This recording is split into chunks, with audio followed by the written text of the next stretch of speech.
عجزي كوا تکبر مکو ټول بګران ولا تبغي الفساد في الارض او ملت وفساد پزمکه کی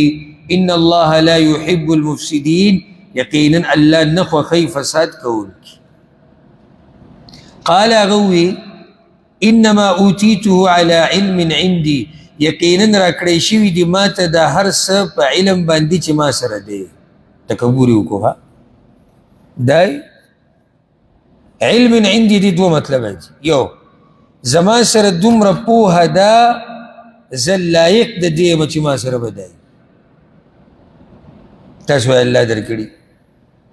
دویمه ده ما ته پته و چې الله به دا راکوي لازم به راکوله دا خبرې پرېږدې ښه زموږ د پښتنو کې هم بعضو کې شتي دا وایي د مټو په زور د مټو په زور مټو په زور راشه مټور درته وکړم سوال کوي بهر دا وایي تعلیم دی اعلی راشه اعلی تعلیم یافته ته ښیم هغوی غریبانان په ګاډو کې ټماټر او فروټ خرڅوي دا زموږ هوښیارتوب دی داسې داسې هوښیار ته وکړم چې ته ورته حیران شي ګوره صحیح د اسباب شتي خو نسبت د نعمت الله ته دی موږ به داسې وایو چې الله رب العزت دا پلانې نعمت ماله راکړو او سبب پکې هغه زموږ هغه منډه وه هغه تعلیم و هغه زور و هغه مرستې کته هر څه بیا خو هغه اسباب دي او دغه اسباب هم الله جوړ کړي دي دا د عربو کې ډېر ښه عادت دی عربو ته چې ته ووایې که نه چې لکه دا د الله طرفه دي الله ته پاتې دي دا د الله طرفه دي د الله ته پاتې او دا عجب نه دي دوی د تکبر په دې باب کې ډېر کوي اولم یعلم آیا نه پوهېږي دی ان الله قد اهلك من قبله چې بېشکه الله تباه کړي دي مخکې د ده نه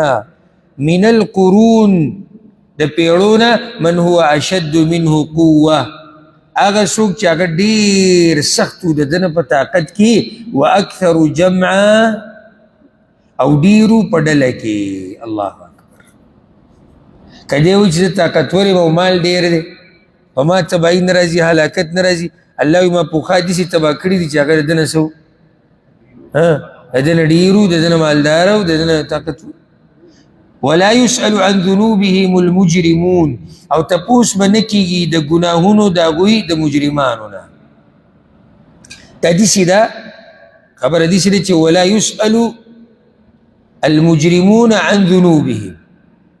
او تپوس به نه کېږي د مجرمانو نه د ګناهونو د هغوی دا اشکال پیدا کوي څه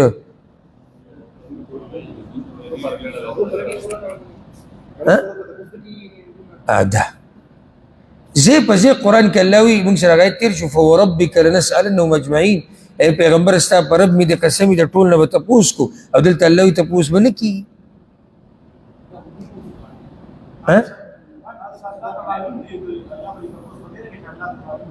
نو تپوس به قیامت په ورځ نه وي استفهام په دغه کې دی د سوال ولا يسأل ولدين ولدين كله مبارک